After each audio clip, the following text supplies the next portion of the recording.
जय श्री कृष्णा। राधे राधे दोस्तों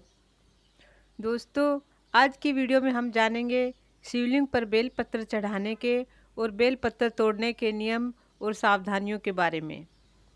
दोस्तों, बेलपत्र एक बहुत ही चमत्कारी और अद्भुत चीज़ है। बेल नामक वृक्ष की पत्तियों को बेलपत्र कहा जाता है। इसे बिल्व पत्र भी कहा जाता है। एक बेलपत्र में 3 पत्तियां जुड़ी हुई होती हैं। इन तीनों पत्तियों को मिलाकर एक बेलपत्र माना जाता है। 3 पत्तियों वाला बेलपत्र ही आसानी से उपलब्ध होता है, इसलिए इसे ही पूजा में प्रयोग में लाया जाता है। वैसे बेलपत्र 3 पत्तियों से लेकर 21 पत्तियों तक होते हैं, मगर ये बहुत ही दुर्लभ होते हैं और हर किसी को नहीं मिलते हैं। 3 पत्तियों वाले बेलपत्र को ब्रह्मा, विष्णु और महेश का प्रतीक माना जाता है। इसे शिव जी के 3 नेत्रों का प्रतीक भी माना जाता है। बिना बेलपत्र के शिवजी की पूजा संपूर्ण नहीं मानी जाती। 1 लोटा जल और 1 बेलपत्र से भगवान शिव की पूजा संपूर्ण हो जाती है। श्रावण मास में यदि भगवान शिव की पूजा बेलपत्र से की जाए तो इसके चमत्कारिक परिणाम मिलते हैं। भगवान शिव को हीरे मोती या 56 भोग चढ़ाएं तो वे इतने प्रसन्न नहीं होते जितने प्रसन्न वे एक बेलपत्र चढ़ाने से हो जाते हैं। भगवान शिव को बेलपत्र क्यों इतने प्रिय हैं, इस बारे में संपूर्ण जानकारी मैं अपने पिछले एक वीडियो में दे चुकी हूँ। फिर भी संक्षिप्त में बता देती हूँ कि भगवान शिव को बेलपत्र क्यों अत्यधिक प्रिय हैं। दोस्तों, समुद्र मंथन के समय जब कालकूट विष निकला था, उससे संपूर्ण सृष्टि जलने लगी थी। सृष्टि को बचाने के लिए भगवान शिव ने कालकूट विष का पान कर लिया था। कालकूट विष इतना अधिक विषैला था कि उससे महादेव का संपूर्ण शरीर जलने लगा। माता पार्वती ने जब विष के प्रभाव के कारण भगवान शिव के शरीर को नीला पड़ते हुए देखा तो उन्होंने तुरंत दौड़कर भगवान शिव के कंठ को अपने दोनों हाथों से कसकर पकड़ लिया और विष को गले के नीचे नहीं उतरने दिया। विष महादेव के गले में ही रह गया। विष के प्रभाव के कारण महादेव जी का कंठ नीला पड़ गया, इसलिए भगवान शिव को नीलकंठ भी कहा जाता है। विष के प्रभाव के कारण भगवान शिव के मस्तक में तीव्र दाह होने लगी। विष के दाह को शांत करने के लिए माता पार्वती ने भगवान शिव के मस्तक पर हरे हरे कोमल बेलपत्र रखे और ठंडे जल की धारा छोड़ी। इससे भगवान शिव को काफ़ी राहत मिली। तभी से भगवान शिव को बेलपत्र और जल से अभिषेक करने की परंपरा चली आ रही है। भगवान शिव की पीड़ा को शांत करने के लिए सभी देवी देवताओं ने बेलपत्र और ठंडे जल से उनका अभिषेक किया। आज भी प्रत्येक सोमवार को और श्रावण महीने में भगवान शिव को बेलपत्र और जल चढ़ाया जाता है। तो दोस्तों, आपने जाना कि भगवान शिव को बेलपत्र क्यों इतने प्रिय हैं। आइए अब हम जानते हैं कि शिवलिंग पर बेलपत्र चढ़ाते समय क्या सावधानियां रखनी चाहिए और किन नियमों का पालन करना चाहिए।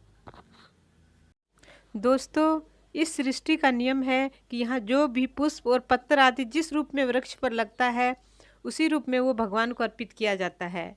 मगर बेलपत्र को शिवलिंग पर उल्टा करके चढ़ाया जाता है, अर्थात उसका चिकना वाला भाग शिवलिंग को स्पर्श करना चाहिए। बेलपत्र का डंठल तोड़कर उसे उल्टा करके शिवलिंग पर चढ़ाना चाहिए। और बेलपत्र चढ़ाने का ये खास नियम है कि बेलपत्र चढ़ाने के बाद 1 लोटा जल अवश्य अर्पित करना चाहिए। बिना जल के बेलपत्र कभी नहीं चढ़ाना चाहिए।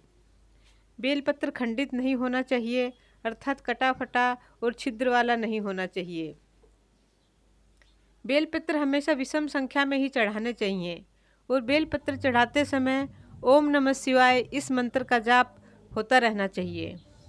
दोस्तों, बेलपत्र कभी बासी नहीं होता। बेलपत्र 6 महीने तक भी बासी नहीं माना जाता। बस वह सड़ा गला या सूखा हुआ नहीं होना चाहिए। अगर आपके पास बेलपत्र नहीं है तो किसी दूसरे का चढ़ाया हुआ बेलपत्र जो शिवलिंग के आसपास गिरे होते हैं उन्हें धोकर आप चढ़ा सकते हैं। यदि आप 108 बेलपत्र चढ़ाना चाहते हैं और आपके पास एक ही बेलपत्र है तो आप उसे बार बार धोकर 108 बार चढ़ा सकते हैं।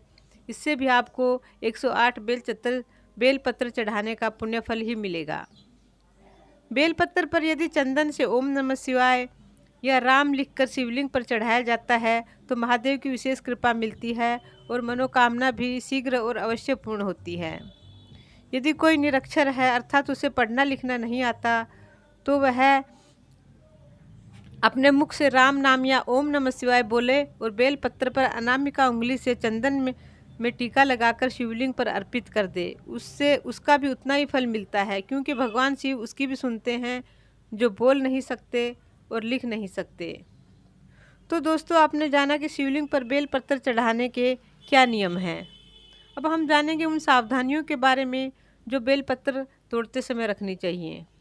दोस्तों, शास्त्रों में तो ये लिखा है कि बेल पत्र तोड़ने का अधिकार सिर्फ उसी को होता है जो बेल पत्र में जल अर्पित करता है, बेल पत्र को शिव समान समझकर उसका सम्मान करता है। बेल पत्र तोड़ने से पहले बेल पत्र के वृक्ष को प्रणाम करें और वृक्ष को जो कष्ट दे रहे हैं उसके लिए उससे हाथ जोड़कर क्षमा याचना करें और फिर एक एक पत्ता करके बिल्व पत्र तोड़ें। डाली समेत बिल्व पत्र कभी नहीं तोड़ने चाहिए, क्योंकि बिल्व वृक्ष कोई साधारण वृक्ष नहीं बल्कि साक्षात महादेव का स्वरूप है।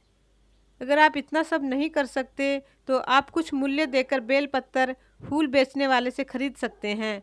श्रावण मास में और सोमवार के दिन मंदिर के बाहर फूल पत्ते बेचने वाले बैठे होते हैं, उनके पास आपको 5-10 रुपये में आसानी से बेल पत्तर मिल जाएंगे। दोस्तों, कुछ दिन ऐसे होते हैं जिनमें हम बेल पत्तर नहीं तोड़ सकते।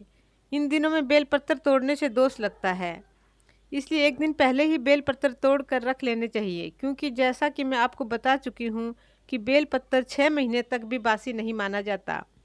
आइए अब हम जानते हैं कि वे कौन से दिन हैं जिस दिन बेल पत्तर तोड़ना निषिद्ध होता है।